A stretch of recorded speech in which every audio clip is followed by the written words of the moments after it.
Bismillahirrahmanirrahim. Assalamualaikum warahmatullahi wabarakatuh. Perkenalkan, nama saya Hasniati dengan NIM 20040010058. Di sini saya akan menjelaskan materi mengenai penawaran tenaga kerja. Baik, langsung saja.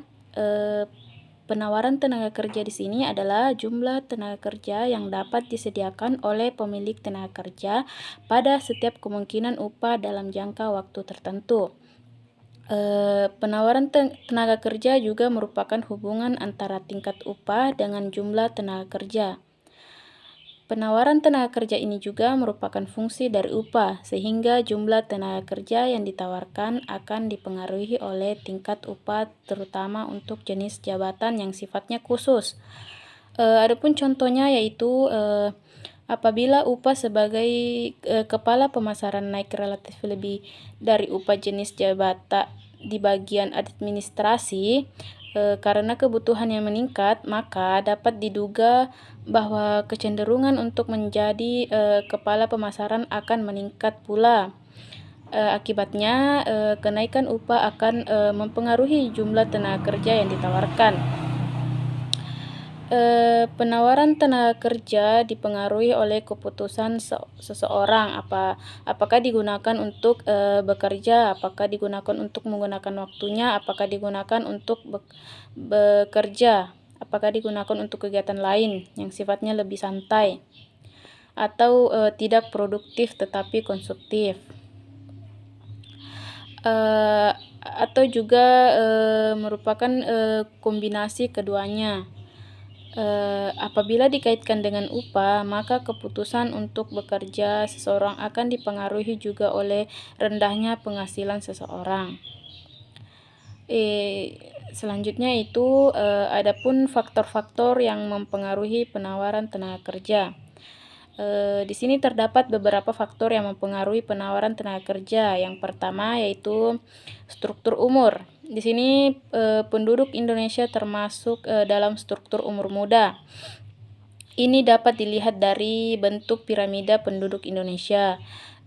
Meskipun pertambahan penduduk dapat ditekan, tetapi penawaran tenaga kerja semakin tinggi karena semakin banyaknya penduduk yang memasuki usia kerja.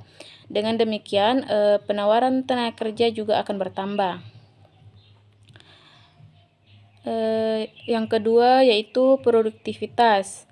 Di sini produktivitas merupakan suatu konsep yang menunjukkan adanya kaitan antara output dan jam kerja yang dibutuhkan untuk menghasilkan produk dari seseorang tenaga kerja yang tersedia.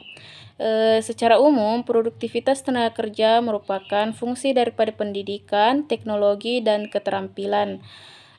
Semakin tinggi pendidikan atau keterampilan tenaga kerja, maka semakin meningkat produktivitas tenaga kerja. Yang ketiga yaitu kebijakan pemerintah dalam menelaah penawaran tenaga kerja, maka memasuki kebijakan pemerintah ke dalamnya. Maksudnya di sini misalnya itu kebijaksanaan pemerintah dalam hal belajar 9 tahun akan mengurangi jumlah tenaga kerja dan akan ada batas umur kerja menjadi lebih tinggi. Dengan demikian terjadi pengurangan jumlah tenaga kerja. Adapun penentu penawaran tenaga kerja yaitu penawaran tenaga kerja menunjukkan jumlah jam yang digunakan pada kegiatan untuk menghasilkan sesuatu di pabrik-pabrik, pertanian, bisnis lainnya, pemerintah atau usaha nirlaba. Penentu utama penawaran tenaga kerja adalah jumlah penduduk dan cara penduduk menggunakan waktunya. Mungkin itu saja yang dapat saya jelaskan. Kurang lebihnya mohon dimaafkan. Wabillahi taufiq wal hidayah. Wassalamualaikum warahmatullahi wabarakatuh.